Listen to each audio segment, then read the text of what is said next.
நீங்களே சொல்லிட்டீங்க எதிர்பார்க்குறாங்கன்னு. அதனால தெரியாத கூட்டணி ஒரு கூட்டணியில் வந்து விஜய் வேற கூட்டணியோட சேர்றாரா தனியா நிற்கிறாரா தெரியாது. அதை பற்றி முழுமையாக தெரியாமல் எப்படி கருத்து சொல்ல முடியும்? அது ஒரு வேலையெல்லாம் அப்படி சேர்ந்தா என்னன்னு சேர்ந்தா தானே சொல்ல முடியும். சேர்ந்தா என்ன சேரலன்னா என்னன்னு சேர்ந்தா தான் சொல்ல முடியும் சேர்ந்தா என்னன்னு. அதனால இப்போதைக்கு சேராம தனியா தான் இருக்காரு. தனியா இருந்ததுன்னா கஷ்டம். எங்க கூட்டணி வலுவான கூட்டணி, திமுக காங்கிரஸ் உள்ளிட்ட எங்களுடைய கூட்டணி மிக பலமான வலுவான கூட்டணி. எங்களுடைய கூட்டணி மாபெரும் வெற்றியை பெறும். அவர் எங்கேயும் சேராம இருக்கிற போது சேர்ந்தா என்னங்கிறதெல்லாம் அப்படி கருத்து சொல்ல முடியாது. எங்க எலெக்ஷன் அறிவிச்சு நேற்று எலெக்ஷன் அறிவிப்பு வந்துருச்சு. வர 30ஆம் தேதி நாமினேஷன் ஸ்டார்ட் ஆகுது. 6ஆம் தேதி வரைக்கும் நாமினேஷனு, 23 எலெக்ஷன் நடக்க போகுது. இதுக்குள்ள என்ன மாற்றம் இல்லாம போறதுக்கு என்ன இருக்கு? அதெல்லாம் ஒரு மாற்றமும் வராது. எல்லாம் கன்ஃபார்ம்டு, கூட்டணி கன்ஃபார்ம்டு, நம்பர் 28 பேசி கன்ஃபார்ம்டு. அதனால எந்த மாற்றமும் வராது. இதே வலுவான கூட்டணி, ஏற்கனவே இருந்த கூட்டணி, இருக்கிற கூட்டணி. அதனால இந்த கூட்டணி இந்த பாராளுமன்ற சட்டமன்றத்தை பொறுத்த வரைக்கும் எந்த மாற்றமும் எதுவும் வர்றதுக்கெல்லாம் வாய்ப்பு கிடையாது. கண்டிப்பா கூட்டணிக்குள்ள கூட்டணி பலமா இருக்கு, வலுவா இருக்கு, ஒற்றுமையா இருக்கு. ஒன்றும் பிரச்சனை இல்லை.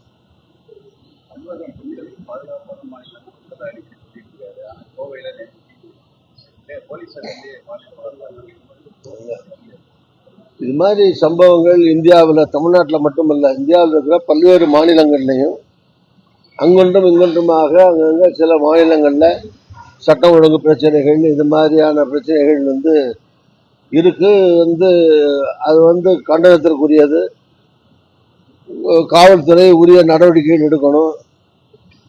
துரிதமா வேகமா முன்னெச்சரிக்கையோடு செயல்படணும். அதெல்லாம் கரெக்ட் தான். ஆனா இப்படி நடக்கிற 1-2 சம்பவங்கள் அங்கங்க நடக்கிறத வச்சுக்கிட்டு மொத்தத்துல சட்டம் ஒழுங்கு கெட்டு போச்சுன்னா சொல்ல முடியாது.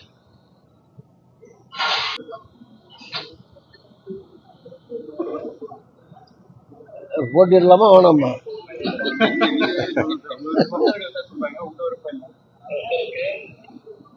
பாப்போம்.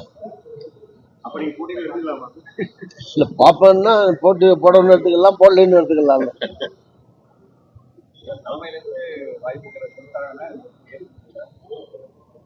இல்ல ஏற்கனவே இப்ப அறந்தாங்கி தொகுதியில என்னுடைய மகன் ராமச்சந்திரன் அங்க சட்டமன்ற உறுப்பினராக இருக்காரு.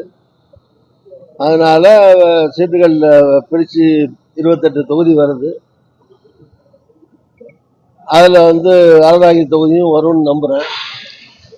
அப்படி காங்கிரஸுக்கு அறந்தாங்கி தொகுதி ஒதுக்கப்பட்டால் காங்கிரஸ் வேட்பாளராக காங்கிரஸ் இருக்கிற எம்எல்ஏங்கிற முறையில் ராமச்சந்திரனை பரிசீலிக்கும் என்றும் நம்புகிறேன். அது ஒரு பக்கம். இதை தாண்டி நான் அறந்தாங்கியில் நிற்க மாட்டேன். அறந்தாங்கியில சீட்டு ஒதுக்கப்பட்டால், காங்கிரஸுக்கு ஒதுக்கப்பட்டால், காங்கிரஸ்ல வேட்பாளர் ராமச்சந்திரன் ஒதுக்கப்பட்டால் அவர் தான் நிற்பார். அதனால நான் அறந்தாங்கியில் நிற்க மாட்டேன்.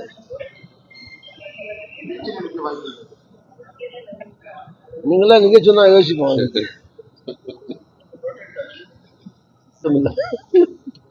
என்ன இஷ்டம் எல்லாம் கிடையாது. ஈவன் சொல்ல போனா தமிழ்நாட்டில் மந்திரி ஆளுங்கிற இஷ்டம் கூட கிடையாது. புரியுதா? எம்எல்ஏ ஆசையும் கிடையாது, மந்திரி ஆசையும் கிடையாது. எம்ஜிஆர்ட்டே மந்திரியா இருந்தாச்சு 10 வருஷம், வாஜ்பாயிட்ட மந்திரியா இருந்தாச்சு. அதனால மந்திரி ஆகிற ஆசையெல்லாம் என்ன கிடையாது. முடிஞ்சா திருப்பி எம்பி ஆகும்.